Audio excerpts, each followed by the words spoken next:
বাস্তুতে যদি ঈশান কোণে কোনো বাথরুম বা টয়লেট থাকে, ঈশান কোণ মানে হচ্ছে পূর্ব আর উত্তর কোণের মাঝখানে, এটাকে ঈশান কোণ বলা হয়।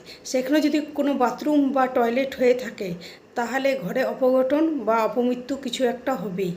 জ্যোতিষশাস্ত্র বলেছে যাদের ঘর তৈরি হয়ে গেছে তারা এটা করতে পারবে না কিছু, ঠিক সেই জন্য একটা উপায় আছে।